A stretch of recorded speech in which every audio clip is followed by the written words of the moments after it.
आज आपल्यासोबत तुकाराम आवाळे सर आहेत, त्यांना राष्ट्रपती पदक भेटलेलं आहे आणि खरंच गौरवाची बात आहे की एका सामान्य जे 20 वर्षाच्या सर्व्हिस 25 वर्षाच्या सर्व्हिसमध्ये 200 कायद्यांनाही त्यांनी पकडलेलं आहे। कशा पद्धतीचं त्यांचं कार्य आहे आपण बघणार। काय सांगाल आज मला आज माननीय राष्ट्रपती महोदयाच्या मार्फत राष्ट्रपती पदक भेटलेलं आहे। मी जे यापूर्वी माझ्या 32 वर्षाच्या नोकरीमध्ये उत्कृष्ट अशी सेवा केलेली आहे। गुंडावर प्रतिबंधक कारवाई तसेच तडीपार MPDA यासारखे प्रकरण हाताळलेले असल्यामुळे व मला 550 पेक्षा जास्त बक्षीस असल्यामुळे माननीय राष्ट्रपती महोदयांनी माझ्या कामगिरीच्या आधारे मला हे राष्ट्रपती पुरस्कार दिलेला आहे। यापूर्वी मला पोलीस महासंचालक यांनी सुद्धा 2016 मध्ये पुरस्कार दिलेला असून त्या पुरस्काराच्या नंतर हा मिळणारा पोलीस दलामधील अत्यंत सर्वोच्च असा पुरस्कार मला मिळाल्यामुळे माझं मन आज भरून आलेलं आहे आणि मला त्याचा खूप आनंद झालेला आहे। यामध्ये माझे सर्व वरिष्ठ अधिकारी, माझे सर्व मित्रमंडळी, माझे कुटुंब आणि या सर्वांचं विशेष मोलाचं सहकार्य आहे, ज्यामुळेच मला हे पदक प्राप्त झालेलं आहे। त्यामुळे मी या सर्वांचा ऋणी राहील। जय हिंद, जय महाराष्ट्र। आज प्रजासत्ताक दिनानिमित्त पालकमंत्र्यांचं आगमन झालेलं आहे। आपण बघतो आहे पालकमंत्री, जिल्हाधिकारी, पोलीस प्रशासन सर्व पदाधिकारी उपस्थित आहेत आणि नुकतंच आत्ता परेडसाठी माननीय पालकमंत्र्यांना आव्हानही करण्यात येत आहे। आपण बघतो आहे कशा पद्धतीने परेडसाठी बोलावण्यात येत आहे आणि थोड्याच वेळात परेडसाठी सूचनाही देण्यात आलेल्या आहे। परेड कशी आहे, कशा पद्धतीचं नियोजन आहे, आता पालकमंत्री ह्या गाडीत बसून परेडसाठी रवाना होत आहेत। आपण बघतो आहे कशा पद्धतीने पालकमंत्री या व्हॅनमध्ये बसून परेडसाठी जात आहेत।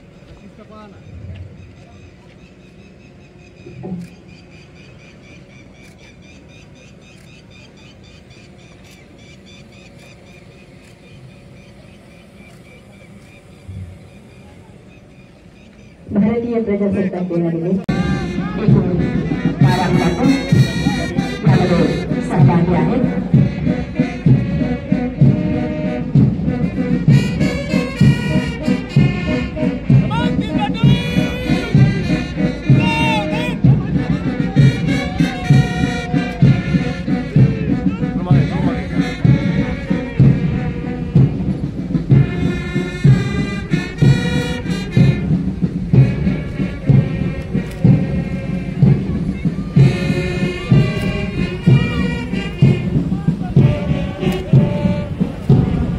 संपूर्ण परेडचं निरीक्षण या ठिकाणी पालकमंत्री महोदयांकडून होत आहे।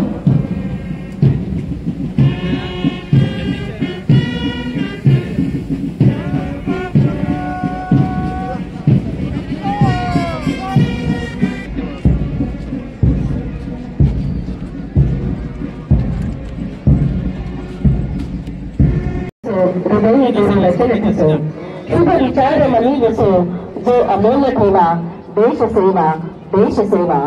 देशापरी आपलं प्रेम, आपलं कर्तृत्व, नेतृत्व आणि दातृत्व असणं अत्यंत गरजेचं आहे। स्वातंत्र्य सेनानींनी दिलेल्या आहुतींमुळे आजचा हा स्वातंत्र्य दिनानंतरचा प्रजासत्ताक दिन हा आपण मोठ्या टौलानं, दिमाखानं इथे साजरा करत आहोत। कृषी, उद्योग, पणन, जलसंपदा या सर्वच क्षेत्रांमध्ये भारत देशानं प्रगती केलेली आहे आणि म्हणून विश्वगुरु होण्याच्या मार्गावर असलेला भारत देश याचा आम्हाला सार्थ अभिमान आहे। पुन्हा एकदा मंचाकडे माननीय पालकमंत्री महोदयांचं आगमन होत आहे। मंत्री सामाजिक न्याय महाराष्ट्र राज्य तथा पालकमंत्री छत्रपती संभाजीनगर माननीय नामदार श्री संजय शकुंतला पांडुरंग शिरसाटजी यांचं मंचाकडे आगमन होत आहे। मंत्री महोदय यांच्या भाषणाचे विशेष संदेश देण्यासाठी, शुभेच्छा संदेश देण्यासाठी मी विनंती करते।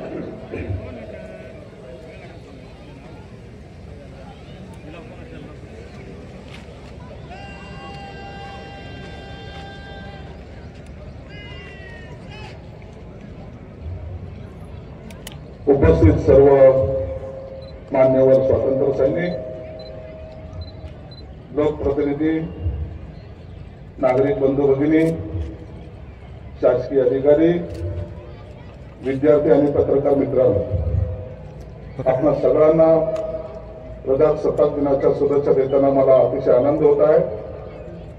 आजच्या दिवसापासून डॉक्टर बाबासाहेब आंबेडकर यांनी लिहिलेल्या राज्यघटनेचा अंगीकार आपण केला आणि आपण प्रजासत्ताक राष्ट्र झालो. जगामध्ये सगळ्यात मोठे लोकशाही राष्ट्र म्हणून आपली ओळख आहे. ही आपल्यासाठी अभिमानाची गोष्ट आहे. या देशाच्या स्वातंत्र्यासाठी त्याग बलिदान करणाऱ्या सर्व स्वातंत्र्य सैनिकांचे तसेच सर्व हुतात्म्यांना, देशाच्या सीमेवर अहोरात्र संरक्षण देणाऱ्या सैनिकांना मी नम्रपणे अभिवादन करतो. त्यांच्या त्याग आणि बलिदानामुळेच आज आपण हे स्वातंत्र्य अनुभवत आहोत. मित्रांनो, असं हे त्यागातून मिळालेले आपले स्वातंत्र्य आणि आपला प्रजासत्ताक, आपण या देशाचे नागरिक म्हणून या लोकशाही मूल्याची जपणूक करणे, संविधानाचे रक्षण करणे ही आपली जबाबदारी आहे. या जबाबदारी आणि नागरिक म्हणून आपले कर्तव्य पाडून निभावत असतो. यातूनच आपल्या लोकशाही बळकट करत असतो. या संविधानाचे महत्त्व आपण घरोघर पोहोचवण्याचा प्रयत्न करीत आहोत. आपण साऱ्यांनी योगदान द्यावे असे नम्र आवाहन मी करतो. आपले मुख्यमंत्री माननीय देवेंद्र फडणवीस साहेब, उपमुख्यमंत्री माननीय एकनाथ शिंदे, अजितदादा पवार हे या राज्याचा समर्थपणे गाडा चालवत आहे. आपण पाहिलं असेल, गेल्या एक वर्षभरामध्ये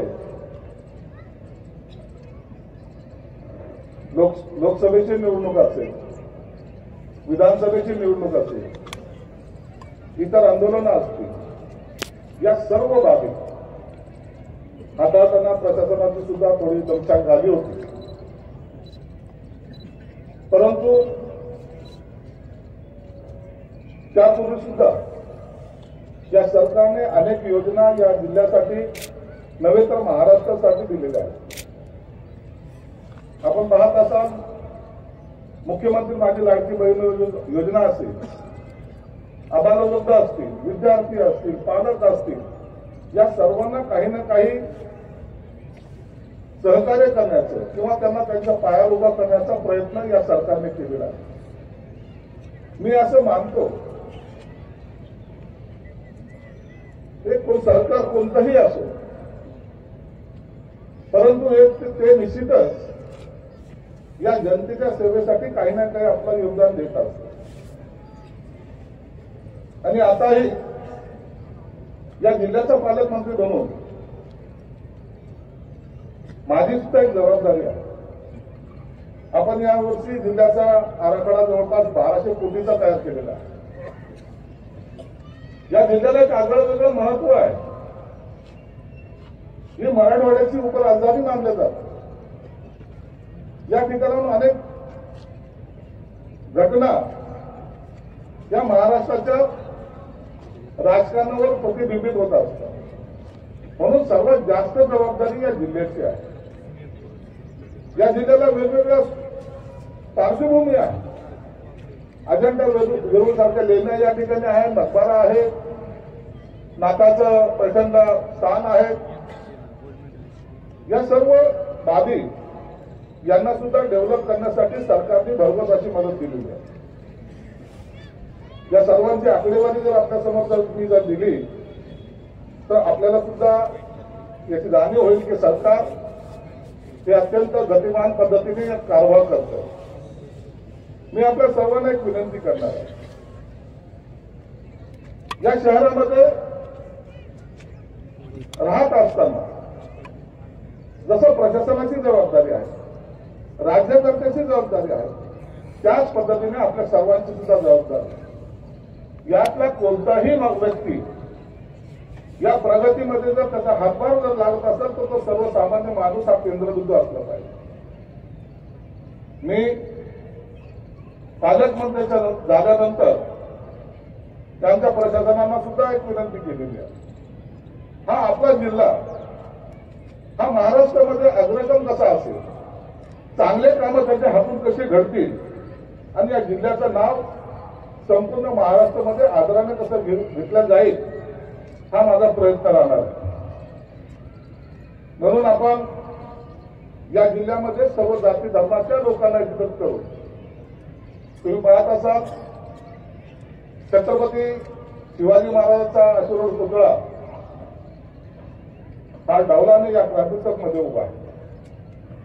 संभाजी महाराजांचा, छत्रपती संभाजी महाराजांचा पुतळ्याचं काम हे या भागामध्ये सिडकोच्या भागामध्ये भडकल गेटला डॉक्टर बाबासाहेब आंबेडकरांच्या पुतळ्याचं काम चालू आहे. अण्णाभाऊ साठेंच्या पुतळ्यांचं काम चालू आहे. या सर्व महामानवाला या शहरामध्ये स्थापित करण्याचं कारणच एवढं आहे की आपण त्यांच्यापासून प्रेरणा घेतली पाहिजे. हे प्रेरणा देण्याचं काम निश्चित आपण सर्वजण करत आहात. या शहरामध्ये या मधल्या काळामध्ये अनेक मोर्चे आंदोलन झाले, त्याचा परिणाम निश्चित आपल्या शहरावर झालेला आहे. आपलं शहर हे एखादी घटना या ठिकाणी जेव्हा घडते, एखादी दंगल होते किंवा एखादा मोर्चा निघतो, याचा परिणाम पूर्ण महाराष्ट्रामध्ये उमटतो. म्हणून आपल्याला सुद्धा एक वेगळा सांगण्याची गरज नाही. या पोलीस दल असेल, प्रशासन असेल, यांना जो काही फ्रीडम ज्याला म्हणतात तो देण्याचा आपला प्रयत्न राहील. हे सरकार जेव्हा स्थापन झालं, मी कोणी एका पक्षाचं समजत नाही, तर हे आपल्या सर्वांचं आहे, आपल्यासाठी आहे आणि म्हणून आपल्या सर्वांचं सहकार्य त्या सरकारला अपेक्षित आहे. तुम्ही जे जे काही सहकार्य करा, निश्चित आपला हा महाराष्ट्र, आपला हा जिल्हा अग्रेसर बनत जाईल. आज आपल्याला देशाच्या पंतप्रधान माननीय नरेंद्र मोदी साहेबांनी अत्यंत भरीव असं योगदान या महाराष्ट्रासाठी दिलेलं आहे. महाराष्ट्र आज आपला 1 नंबरवर आहे आणि तो असाच राहावा, हे आपल्या सर्वांची इच्छा आहे. दावोसमध्ये गेल्यानंतर जी काही गुंतवणूक या राज्यात आली, त्यातला बहुतेक गुंतवणूक ही आपली डीएमआयसी मध्ये आली. जवळपास 72,000 कोटीचा प्रकल्प या डीएमआयसी मध्ये येत आहे. म्हणून या शहराला एक वेगळं औद्योगिक शहर सुद्धा म्हणून ओळखलं जाणार, एक वेगळं शहर या ठिकाणी निश्चित निर्माण होईल. म्हणून या प्रगतीच्या रेसमध्ये आपणही त्यात सहभागी असाल, सहभागी व्हाल, अशी मी आपल्याला सुद्धा विनंती करतो. पोलीस कर्मचाऱ्यांच्या बाबतीमध्ये सुद्धा मी आयुक्ताला सांगेन, तुम्ही चिंता कशी करू नका, कोणत्याही वाहनाची किंवा कोणत्याही गोष्टीची कमी पडता कामा. या येत्या 8 दिवसामध्ये त्यांना 20 स्कॉर्पिओ आम्ही देतो आणि दरवर्षी त्यांना 20 स्कॉर्पिओ दिल्या पाहिजे.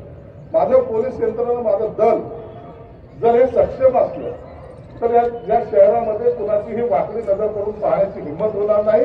त्यासाठी हा माझा प्रयत्न आहे. जिल्हाधिकारी आहे, कॉर्पोरेशन आहे, जिल्हाधिकारी प्रशासन म्हणून त्यांचं काम करतातच आहे, परंतु कॉर्पोरेशनच्या कमिशनरचं काम सुद्धा तेवढंच महत्वाचं आहे. या शहरामध्ये पाण्याचा जो प्रश्न आहे, जो आपण दरवेळेला लोकांना तारीख देतात, त्या तारखेचा कुठेतरी आता अंत झाला पाहिजे. म्हणून माझा एक प्रयत्न राहील, या एप्रिलपर्यंत या शहराला भरघोस असं पाणी मिळालं पाहिजे आणि तो प्रयत्न निश्चितच तुमच्या सर्वांच्या सहकार्याने आम्ही पूर्ण करण्याचा प्रयत्न करू. जिल्हा परिषद सीओ आहेत, ज्यांच्या ग्रामीणची नाळ जोडलेली आहे, त्यांनाही विनंती आहे, आपल्याकडे या ग्रामीण भागामध्ये असलेले रुग्णालय असतील, इतर सेवा असतील, ते देण्याचा आपण निश्चित प्रयत्न करा. आज या प्रजासत्ताक दिनाच्या निमित्तानं आपण सर्वजण या ठिकाणी बहुसंख्य संख्येने उपस्थित आहात. मी पाहिलंय, लहान मुलापासून वयोवृद्धापर्यंत या प्रजासत्ताक दिनाचा आनंद लुटण्यासाठी सर्वजण तुम्ही उपस्थित झालात. आमच्या सर्व कर्मचारी, अधिकारी यांच्या सर्वांतर्फे आपल्या मी आभार मानतो. हा देश तुमचा आहे, हा महाराष्ट्र तुमचा आहे, हा जिल्हा तुमचा आहे, ही भूमी तुमची आहे. हे यासाठी तुमचा जो पहिला अधिकार आहे तो निश्चित तुम्ही चांगल्या प्रकारे बजवा. माझ्यासाठी नव्हे, माझ्या महाराष्ट्रासाठी, माझ्या जिल्ह्यासाठी, माझ्या देशासाठी निश्चितच आम्ही अग्रेसर राहू अशी प्रतिज्ञा आपण कराल. पुन्हा एकदा आपल्याला या प्रजासत्ताक दिनाच्या शुभेच्छा देतो आणि या ठिकाणी थांबतो. धन्यवाद. जय हिंद, जय महाराष्ट्र. श्री नजीर नासिर शेख, पोलीस उपनिरीक्षक, पोस्ट सिल्लेगाव.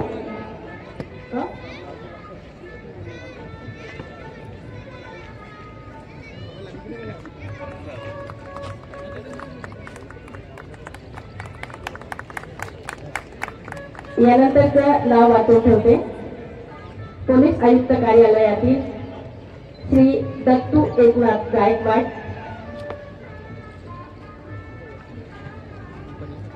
माननीय जिल्हाधिकारी साहेब यांचा सन्मान या ठिकाणी पालकमंत्री महोदयांनी हा पुरस्कार, सन्मान आणि सत्कार आजच्या या प्रजासत्ताक दिनानिमित्त.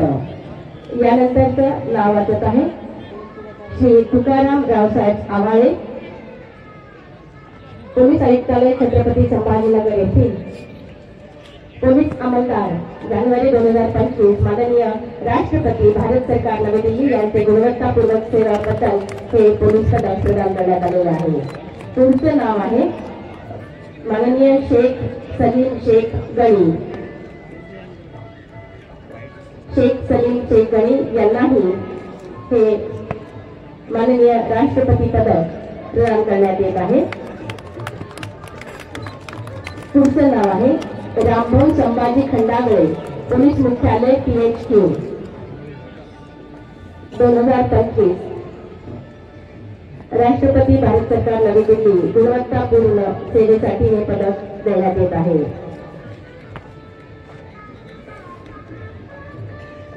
पुढचं नाव वाचून ठेवते श्री संजय भास्कर चौबे.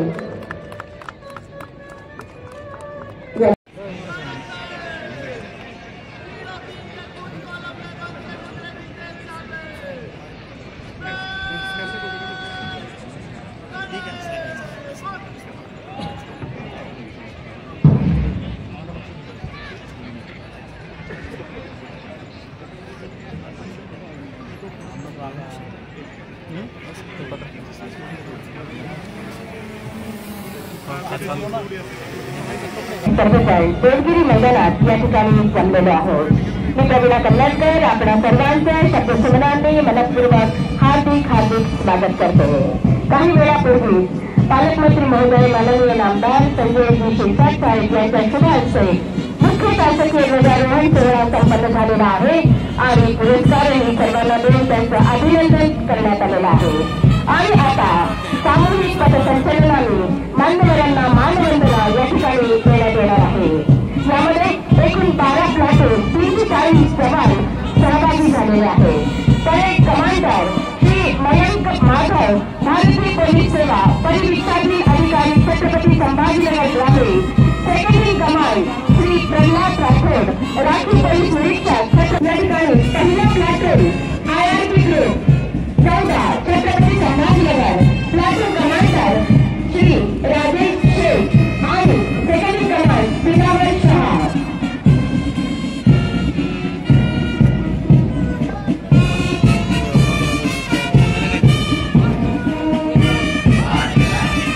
अतिशय दिमाखात असलेला हा पुढे काही प्लाटून नंतर समोरून मानवंदना देऊन ताप होताना बघतो. दुसरा प्लाटून येत आहे छत्रपती संभाजीनगर पुरुष. Platoon commander Shri Atmaram Ghoge, second in command Maruti Khillare.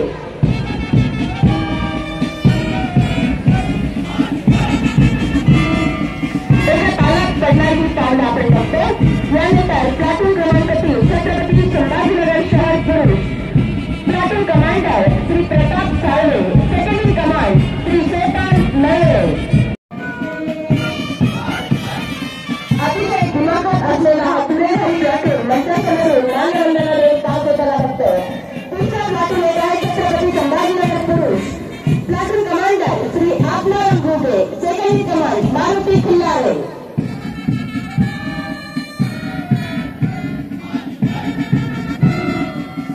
तालात पडणारी स्टँड आपण बघतो. यानंतर प्लाटून क्रमांक 3 छत्रपती संभाजीनगर शहर पुरुष. Platoon commander Shri Pratap Salve, second in command Shri शेतान नळे.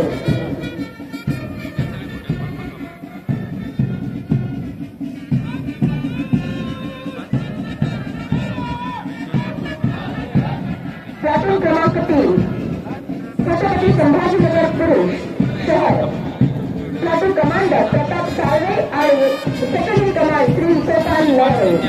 यानंतर येत आहे महिलांचा सुंदर असा platoon platoon commander Pushpa Bhosale second in command Manisha Newale. महिलांसाठी वेगळा द्यावा गेला पाहिजे सुंदर असा महिलांचा प्लाटून। यानंतर येत आहे महाराष्ट्र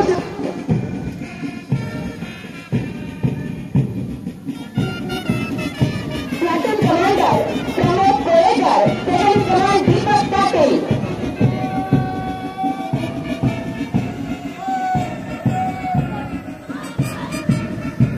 महिला सुरक्षा दल या ठिकाणी आपण बघत होतो। यानंतर महाराष्ट्र सुरक्षा दल प्रमोद कोळेकर दीपक पाटील होमगार्ड पुरुष समादेशक अधिकारी एजाज शेख जावेद।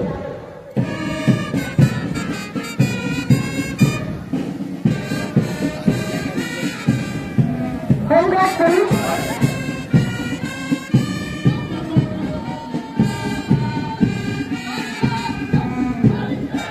समादेशक अधिकारी एजाज शेख आणि शेख जावेद। यानंतर होमगार्ड महिला पैठण नायक श्री दगडू साखरे आणि पैठण नायक सुभद्रा कुटे।